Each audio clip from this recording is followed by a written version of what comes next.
सह्याद्रीच्या छातीमधून धगधगणारा लाभा होता. स्वराज्याचा रक्षक शंभू वाघाचा तो छावा होता.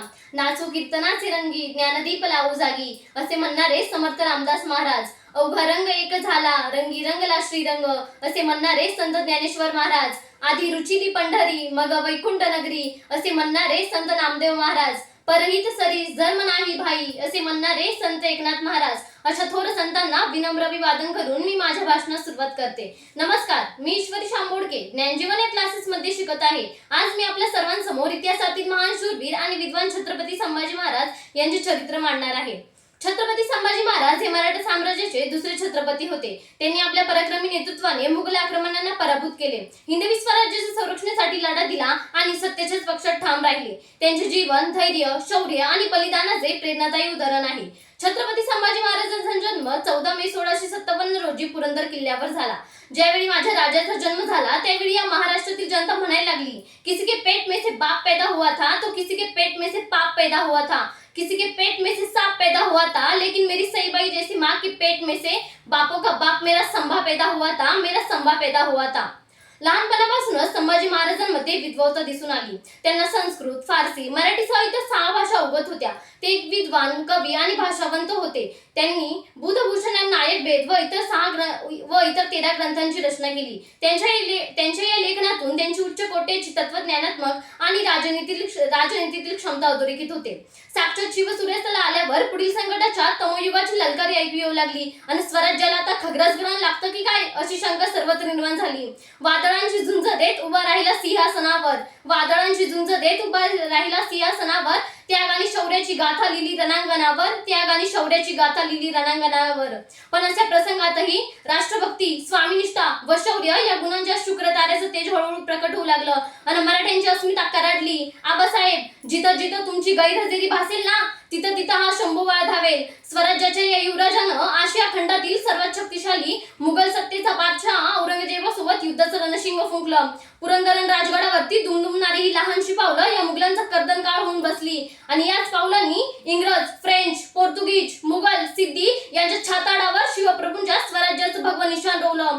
पाठीवरचं जे तुफान वादळ सह्याद्रीने अनुभवलं, ज्यांचा पराक्रम पाहून इंद्रायणी विमाई गहिवरल्या, ज्यांचं नाव ऐकताच दिल्लीच्या औरंग्यालाही घाम फुटायचा, ज्यांच्या डरकाळीनं दिल्लीचं तख्तही हदरायचं, असं ज्वलंत तेजस्याचा राजा म्हणजे छत्रपती संभाजी महाराज. ज्यांच्या नावाने औरंगजेबाची थरथरली काया, असा अष्टपैलू पराक्रमी तो वीर शंभू राजा. संकटाशी झुंजत स्वराज्याचा तो मान वाढवी, शतदा प्रणव त्या धर्मवीर शंभू राजा, शतदा प्रणव त्या धर्मवीर शंभू राजा.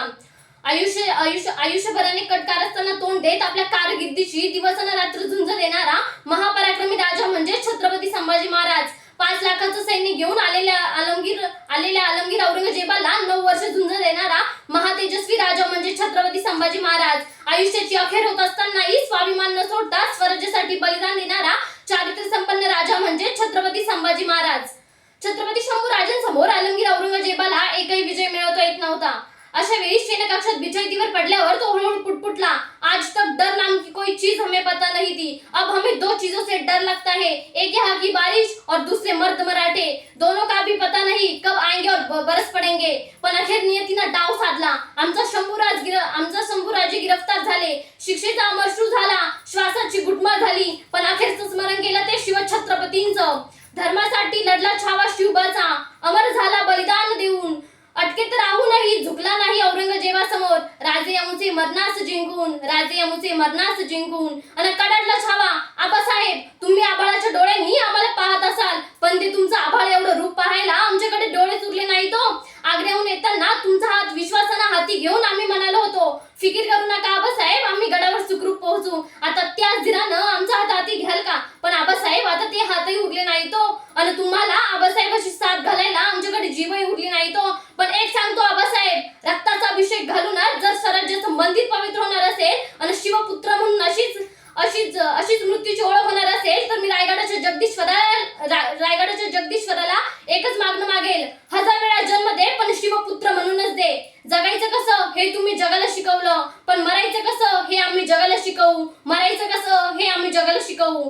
रक्त सांडलं या माती, वेचले आम्ही स्वराज्य मोती. रक्त सांडलं या माती, वेचले आम्ही स्वराज्य मोती. भिडवली रणांगणांची छाती, रोखली आम्हीच वादळांची गती. मराठ्यांच्या पराक्रमापुढे थरथरली धरती, ज्ञानातून उसळे तलवारीच्या वाती. भगव्याच्या अभिमानाप्रती श्वासातून वाहे राजा शिव छत्रपती, राजा शिव छत्रपती. शेवटी एवढेच म्हणावेस वाटेल की शत्रू मारताना ज्याचं कौतुक करून गेला, आज बागाचा छावा संभाजी सह्याद्रीचा दुसरा राजा होऊन गेला, दुसरा राजा होऊन गेला. जय जिजाऊ, जय शिवराय, जय शंभूराजे. धन्यवाद.